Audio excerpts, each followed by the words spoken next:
Hey everyone, this is Mike with the One Stop Co-op Shop, and we're looking at another one from Level 99 Games, Millennium Blades. And this is kind of a crazy game. It's a bit difficult to describe, but it's a meta kind of game where you're both preparing for a card game tournament as though you are players playing a game called Millennium Blades, kind of like a Magic the Gathering or some other CCG. And then you also play in the tournament to try to win stars. But with the set rotation expansion, this game also has solo and cooperative play against bosses, and that's what I'll be showing you today. And a quick thank you to Level 99 for sending me a review copy of this. Now before I jump into the overview of play and the actual playthrough, I just want to know that this is a real-time game in the deck building portion. You play through 3 timed phases, 7 minutes, then 7 minutes, then 6 minutes to build your deck. I'm not going to use that so I can kind of talk you through the cards and explain what I'm doing, but I'll try not to engage in any excessive overanalyzation to kind of use the non-time structure to my benefit. I just want to be able to explain how things go. And if you like the content here on the One Stop Co-op Shop, please consider supporting us through Patreon for some great perks like early access to our videos. Listen to our weekly podcast, check out our separate streaming channel for even more content. And if you want to talk to us and chat about some of the games we cover, jump on our Discord. It's a great community. So the core idea of Millennium Blades is that you're going to build a deck to take into a tournament, and eventually you get to this tournament side of your board. We're not going to start here. And you and your opponents will take turns playing single cards into these spots.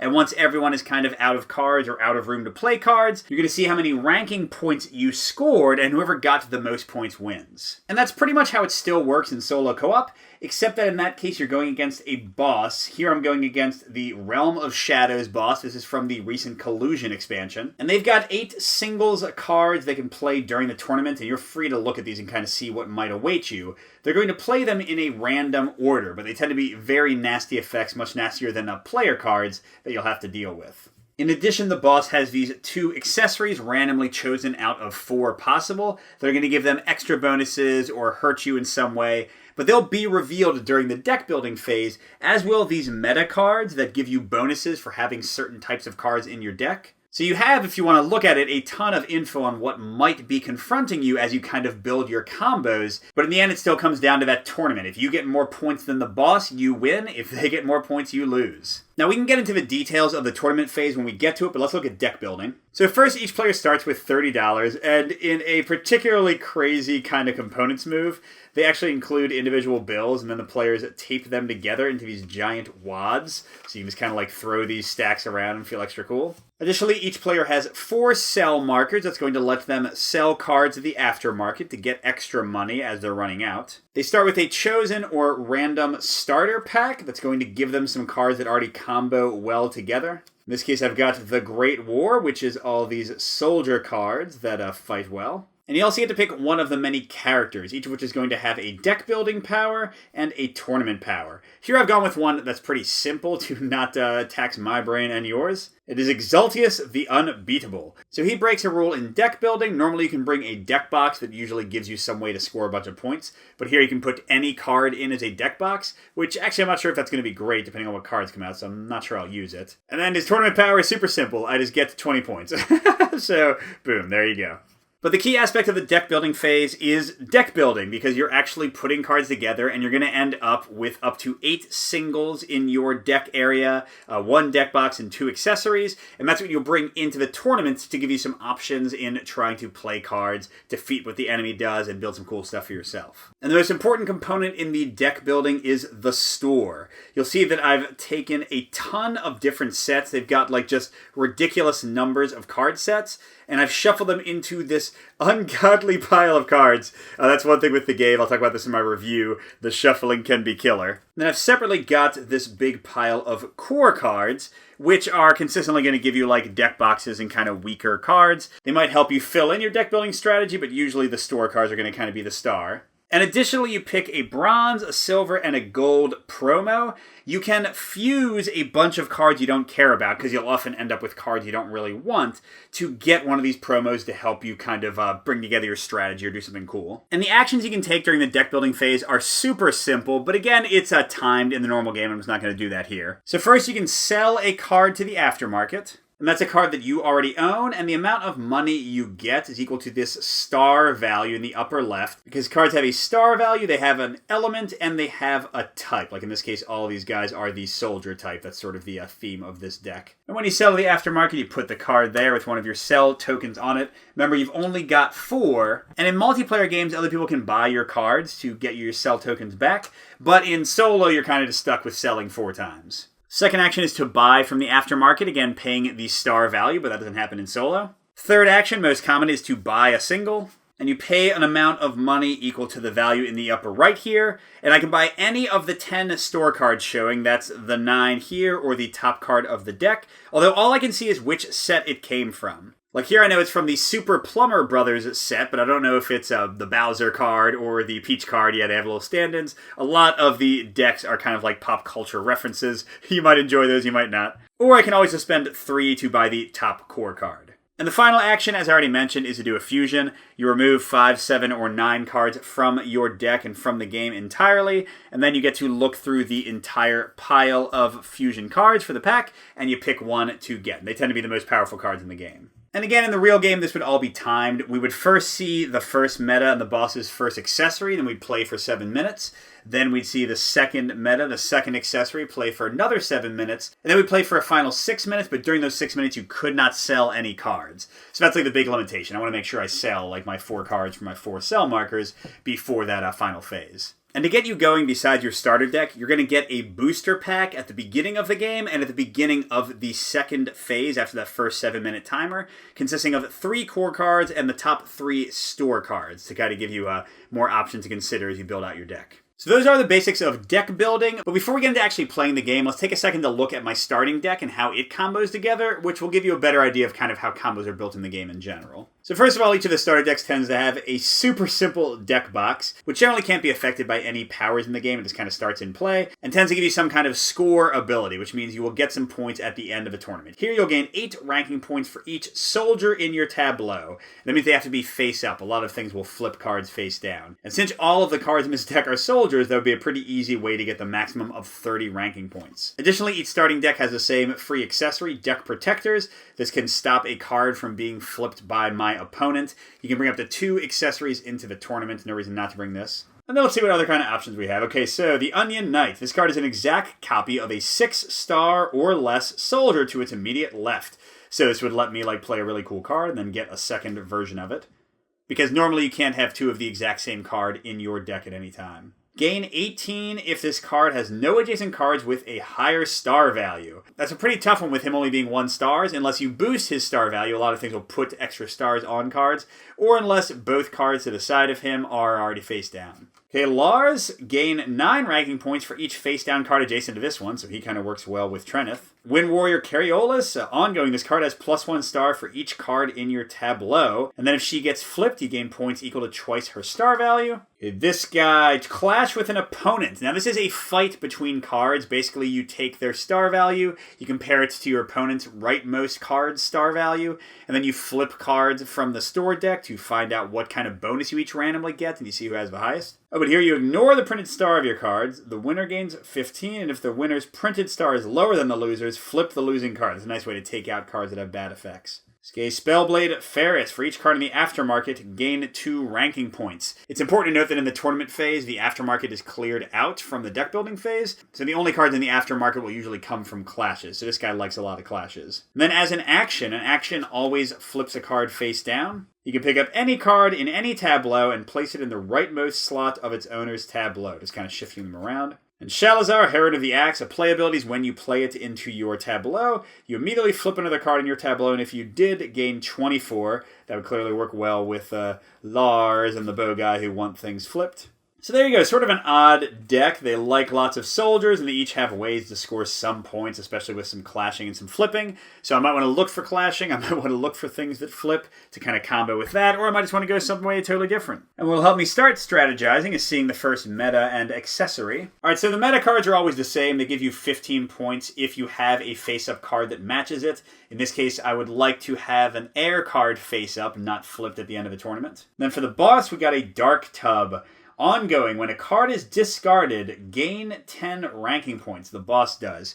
so I don't want to have effects that discard my own cards. And remember, we can look through what the boss might play, kind of get an idea. So top effects only apply while the card is rightmost in their tableau. So as soon as they play another card on their next turn, the effect goes away. So this one says, after an opponent plays a card with a higher star than this card, she's 4, they have to discard that card, which, don't forget, with the accessory would give 10 points to them. And would mean that I would play a card for no effect while she was on top. So I want to have something lower than 4, potentially. Okay, this one, Suspicious Looking Rat. Put the leftmost card from each player's tableau in their hand, then put the top card from the store face down in its place. Oh, so you're going to mess up the leftmost card in my deck, maybe? Dangerous Stranger. Each opponent discards a card at random from their hand. Wow, that would be rough for combos. Okay, Dark Mage. When an opponent would play a card, discard it instead. Oh my gosh, he's even worse than the other one who gives me like an option at least. Cavaton. After an opponent uses an action effect printed on an accessory, gain 50 and discard the accessory. So I want to be careful about putting accessories with actions. I want to have like some low stars.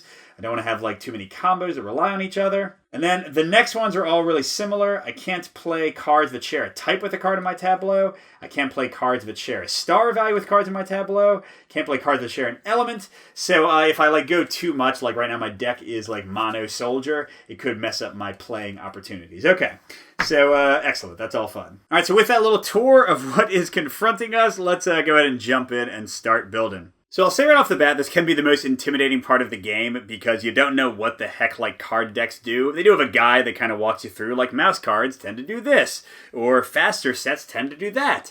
But really just playing it is kind of the easiest. And that's why one thing I recommend strongly is just keep the exact same store deck, since it's a hassle to shuffle it anyway, for multiple games in a row until you feel like you've kind of gotten to know those sets. And then you can switch things out and go through the hassle of putting them all into their separate spots again. So I'm going to start off with my first booster pack.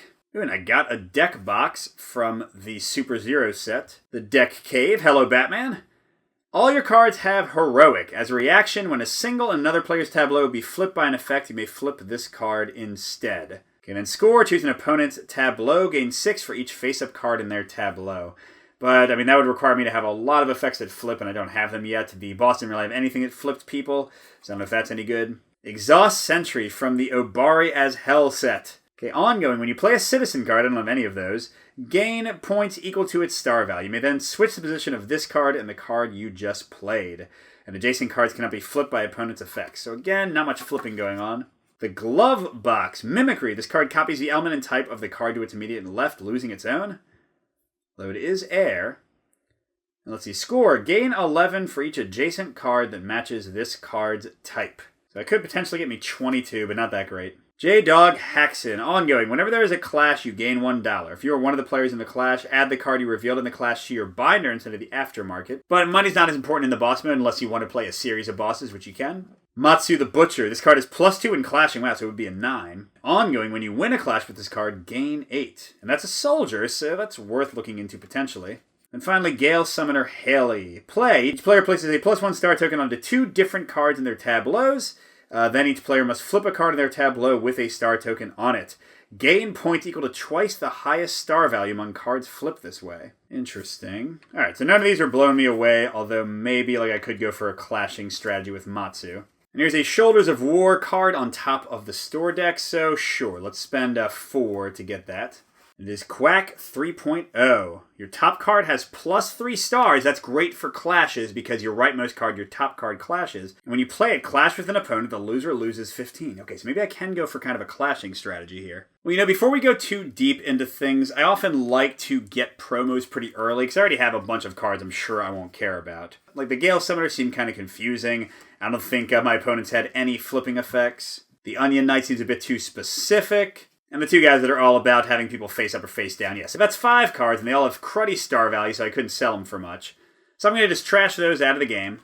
And that'll get me access to the Bronze promo. I can pick one of them. This is Fusion Chaos. And each of these cards is very powerful, but has a fusion effect, which means you can't play it unless you have certain things true. Like for Element Hero Volcanor, you may only play this card if you have cards of this card's element and type in your tableau. So first I would need to have both of these icons represented. Oh, and actually that's what all the effects are. Let's see, he's gained 10 at the start of each of your turns, so he's best if I can get like a card with both of those out and then play him immediately after and get just a ton of points. She just gains me 30. They gave me 35 if they get flipped. I'd have to have some other way to flip them. They gain 40 during the score phase. Ooh, I could actually put them in the Exaltius slot as my deck and just get 40 points no matter what. That seems very attractive. And I can choose to react with this one when another player gains points, gain twice that many. And this one makes the next card have fusion, but I gain 50 when I play it. So yeah, I'm really liking the idea of Dog Cat potentially just being my deck for a straight up 40 points. It's hard to beat that. So I'll take that one, put the rest back. I don't think I'll be digging there again. All right, now starting to think about clashing, I'd like to keep this guy up front so we can get me extra points and have a ton of star, especially if like the Quack 3.0 is boosting him. So I have played with Mouse card before, and I know that they let you like put these little mice scurrying into wherever you want in your tableau. So let's buy one of those. And it's Speedy Guacamole, like Speedy Gonzalez. Place this card anywhere in your tableau. If the cards adjacent to this one have the same type or element, gain 22 points. It's not going to help me with clashing, but a way to potentially get some points there. And whenever a spot is empty in the store, you just deal out the next one. Well, that didn't get me much, but let's try one more mouse card, see if it's worth it. Gidget the Gadget Mouse. Ooh, place 2 star tokens on each card adjacent to this one, then gain points equal to their combined star value. That's pretty nice with some of the high stars I have access to. All right, I'm already getting a little bit low on money, and I might need to sell a few cards. Don't remember if the Mario Brothers or the James Bond set had clashing. Well, Mario Brothers is pretty cheap, so let's go ahead and spend 4 to get one of them. And it's Yoshi! Okay, Thwomp, play. If the card to the left has a lower star than this one, flip that card and gain 10 points. And then if this guy flips, gain 4 for each other face-down card on your tableau. That's right, they're all about flipping and thwomping, and this was a total waste. That's not going to help me at all. All right, with a good bit of my money spent, let's just pretend that the first 7 minutes ran out. It probably would have taken me that long to kind of look at all the cards. So that means I'm going to get a new booster set, and probably more importantly, I get to see the other meta and the other accessory for the boss. Okay, the meta, this is from the Collusion set. You don't play with star metas in the just the base game. It says if I have a 4-star card face up, I'll get 15. Again, you don't have to do these, but 15 free points or 30 for both adds up. Okay, and their accessory. Ooh, gain 30 for each card in the opponent's hand. This is an interesting 1-2 punch, because you don't have to put 8 cards in your deck. You can just have 6, which is how many you'll actually get to play. But here, if I don't have those extra cards, they might make me discard some cards and not be able to play as much. But over here, if I have too many cards, they'll get 30 points for each one. Although, you know, with them having discard effects, I feel like maybe I'll be safe from that one, so I'm not super duper worried yet. And let's get our final booster pack, and then it's all about buying from here. Okay, Fatina from the Monster Girls set. Discard this card from your tableau and add 4+1 tokens to another card in any tableau. I like that because that would get extra cards out of my hand and help me play more cards, but discard is going to give the boss 10 victory points. I'm not sure about that. Okay, here's Grill from the James Bond set. Whenever another player plays a 5 or 6-star card, flip that card and this card and then gain 22 points. Or if he never gets flipped, I gain 15. Let's see, 5 or 6 stars. 6, 6, 5, 4, 3, 7, 6, 5. That is actually a pretty high probability that the boss would play a 5 or 6. So he's worth thinking about. And let's see, Top Tier the Mighty. Score, if you have at least 35 stars of face-up cards, gain 40. That is a lot of face-up cards unless I have a ton of star gain. Okay, Florian the Dryad. Flip any number of cards in your tableau. And then gain 15 if this is the leftmost face-up card in your tableau. Whatever. Will-O-Wisp copies a myth card. I don't know if I even have any of those. Then Salamander, Volcanic Lizard. Play, gain 3 for each water and fire card in your tableau. Oh, and then as an action, clash with an opponent. The winner gains 10 points. That would let me clash, so I mean, I might include him even though he's kind of weak just for that. Okay, so before we get into buying and selling some stuff, let's do another promo. Exaltius, I'm pretty sure, is a clash-heavy deck, so that's 9 cards. Okay, I don't care about her. I don't think I'm going to do him. Fatina seems a little not good. I don't know about that guy. Grill I might keep. Salamander, definitely not Yoshi. Let's see, Speedy Guacamole, no. Yeah, the Deck Cave, I don't think so. Wind Warrior, no. Okay, I do have a clash here. And Spellblade Ferris likes clashing. And I don't think I'm going to do the Soldier one anymore. I like that other guy for my deck, so let's see how many that is. Nice, that was exactly 9, so let's trash all of them. This is Exaltius' shopping list. Hey, it's my friend. Let's see, I'm pretty sure these are clash focus. Okay, this card can only be flipped by its play effect. Ooh, clash with the player with the highest star values, top card. The loser flips the card used in the clash. Oh, so he wants to lose? And he's an 8? I mean, that guy didn't have anything higher than a 7. I think I would win the clash and get nothing, so no. Here we go. When you play a Clash with the player, the winner puts a card from the aftermarket into their binder and gains value equal to 6 times its star. Ooh, so this is great. If I clash a few times, remember cards used to clash that you look at the value of, go into the aftermarket, I could get a really good one and gain a ton of points. So I like him. Panda, what are you doing in here? Each opponent may choose one effect to perform. Gain 15. Okay, yeah, I'm not interested in that. Okay, Miracle Toast. Flip to gain 5 cards at random from a set of your choice from the box. No. Beyblade. It's an accessory. As an action, clash with an opponent. The winner flips 2 cards in the loser's tableau. Ooh, that's really, really, really good. Although, wasn't there something in their deck with an accessory in action? But I could just try to play it early. Yeah, so I like this. It would give me a free clash. I could mess up 2 cards of theirs. I mean, that seems great. All right, so that and the robot are the front runners. Carlos. Clash with an opponent. Both players use the lowest star card in their tableau. The winner gains 40. I mean, that'd be easy to play. Right off the bat. Okay, so it's between these 3. I mean, this guy can play a really high card, let them play a card, and then immediately play Carlos and just probably crush them. Because 40 points is definitely no joke. The Beyblade, though, gives me a clash, which would combo with my other stuff.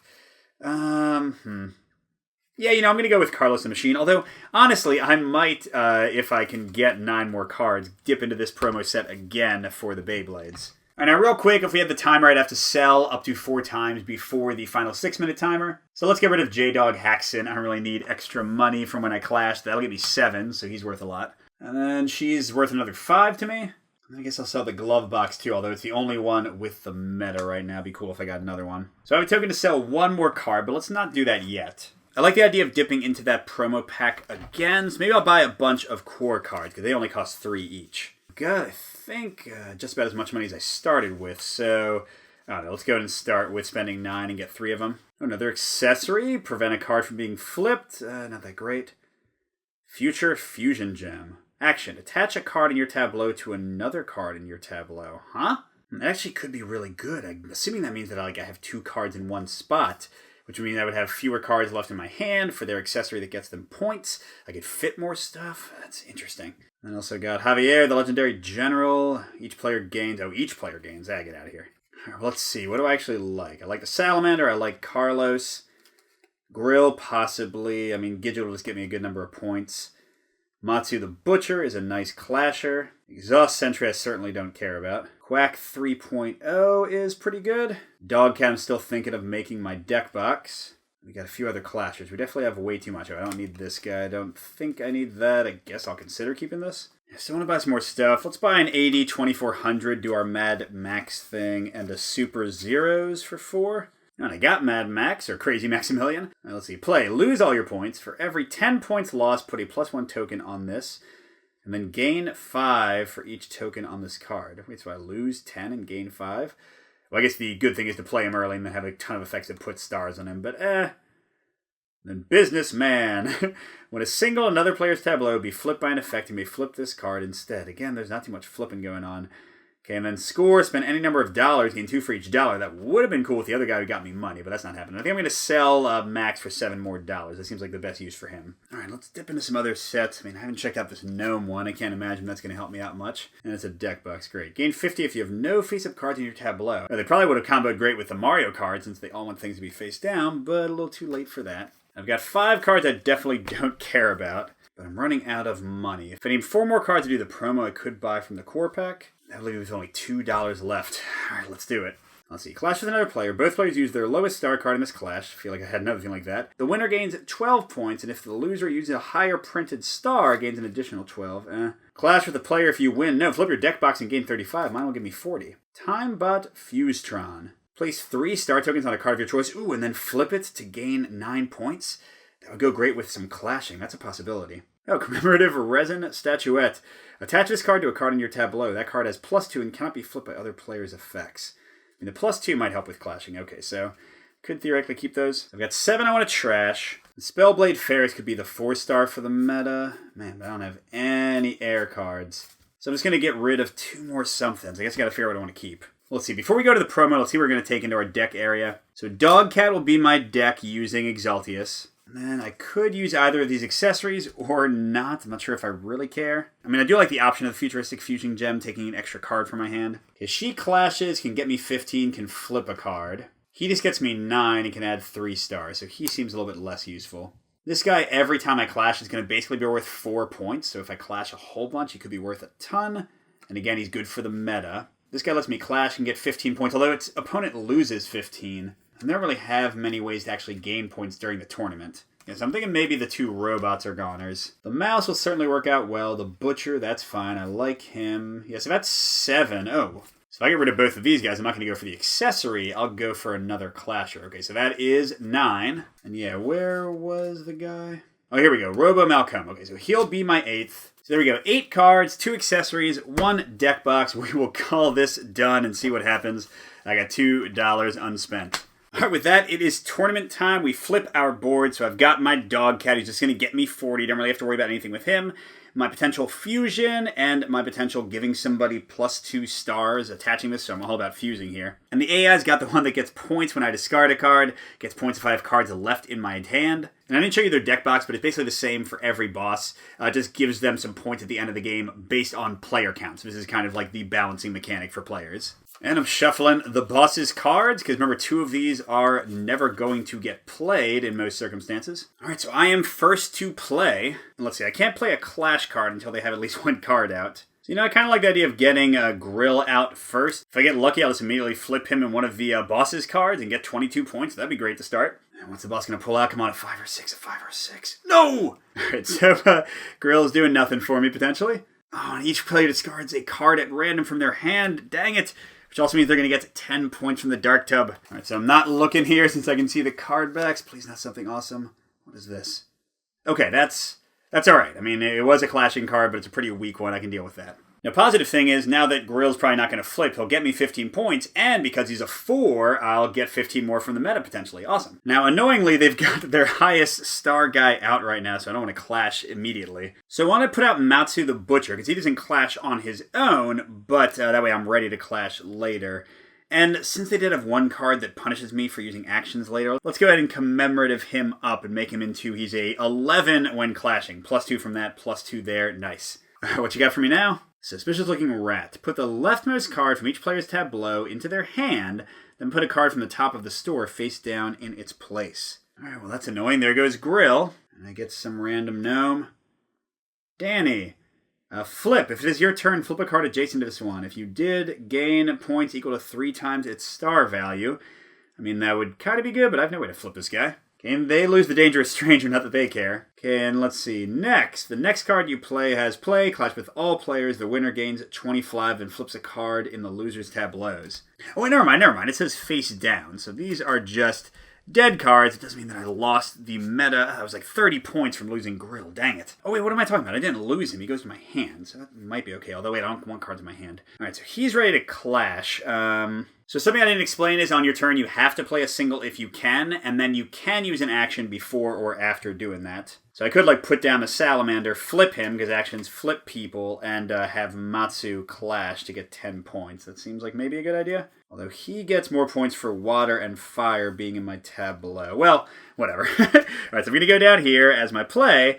I gain 3 for each water and fire card, so I just get 3 for himself. But then I'm going to flip him to clash with the opponent. Whoever wins gets 10. So Matsu is at 11 with both his bonuses. And the boss is at 3. And I flip the top cards, me first. So I get 2, so that's 13. And he gets 3 plus 5, 8. So I win the clash. And these go into the aftermarket, which don't forget matter for the Spellblade getting me points. And matter for Robo Malcolm. I want to get a card with a really high star value and just get a ton of points from that. But in this case, I get 10 points for the clash effect. And then because Matsu was the one who won it, I get 8 more points. I'm at 21. Not enough, because remember the boss is getting 75 for free. Okay, boss, what else you got? Duckwing Dark. Haha. Okay, when this is the top card, opponents cannot play cards but share a star with a card in your tableau. Oh, I thought it was their tableau, but it's your tableau, so I can't play a 3 or 6 this turn. That's not as limiting for deck building as I thought it was. Yeah, I don't even have a 3 or 6. Man, I thought I had more ways to clash, but apparently I don't. So I guess Matsu's going to get a single use out of his power. That was a waste. Oh wait, no it's not, because look, if I play this guy right now, I'll have to clash with the lowest card in my tableau. The lowest right now is him, with 8, because Matsu is so strong. But for them, it'll be a 3, so that's great. Okay, so for me, 3, so 8 and 3 is 11. And for them, 6. 6 and 3 is 9. Ooh, but that's great. A 6 will be an excellent one to target with that other guy's clash. Nice job, Carlos. 40 points. Boom. All right, what is next? Okay, opponent cannot play cards that share a type with a card in your tableau. So type would be the M or an animal. Okay, I do have an animal, so I won't play him, but otherwise I'm okay. And I'm really running out of space, so let's play like Robo Malcolm, I guess. So I get to clash with the player. I'm 8, he's 5, and the winner puts a card from the aftermarket into their binder and gains points equal to 6 times its star value. So again, I have a 3-point advantage here. I get a 5, that seems pretty good. They get a 4, no chance. I'm going to go ahead and get Rurouni Kenshin, the Manslayer here. So 6 times, what was it? Times 6, 36 points. Excellent. So that is 90 and 7. 97, okay. Problem is I still have a ton of cards in my hand. But, ooh, I can use my Futuristic Fusion Gem. Yes, and that will get rid of 2 of them. Okay, so I could win this. Unless they turn this guy up. No! Okay, after an opponent uses an action effect printed on an accessory, gain 50 and discard the accessory. So that would be a 60-point swing for them because they would also get 10 points from the Dark Tub for the discard. So I can't use that. I mean, there's no way I could use that. That means they're going to get 60 points from me having 2 cards left. Alright, so what's my best play? Spellblade Ferris would get me 10 points because there's only 5 in the aftermarket. Not as good as I had hoped. Plus, he would get me another 15 for matching the meta. Grill also matches the meta, so if he didn't get flipped, it would be 30. But if the boss played a 5 or a 6, then they would both flip and I would get 22. Or I can play Gidget in between any other card, so I could like do it right here. And she would add +2 and +2, so they'd both be a 10, and she would gain that many points, so that's 20 points. So it seems like Grill is the best chance, and I just hope that they don't flip him, because I'd rather get the 30 points. Oh, and actually I forgot, top effects don't apply when they're your rightmost card, so I cannot possibly flip one of his cards, which is good for me in this case. Oh, nice! This one is the one that would have made me have to play a card or just discard it. Which actually might have helped, I guess, because I wouldn't have gotten the negative 30. But that's okay. All right, so we are done. We go into the scoring phase. I think I have a chance here because of like my Exaltius bonus in my deck. So he's getting 75 right off the bat for his deck box in one player. Then he's getting another 60 for the cards left in my hand. So 145. Okay. Ooh, and I forgot. Oh, that card at the end was a killer because that got him both of the metas. 30-point swing on that card coming out. Darn it, envious girl. I envy you. Right, well, how about me? How about me? Okay, so I've got 40 from Dogcat, 20 from Exaltius, so that is 60. I'm at 157. Is that it? No. I've got Grill for 15, 160, 172. And I got one of the metas for star 187. Yes, even with the meta boost, I pull it off. 175 versus 187, so a 12-point victory. Nice!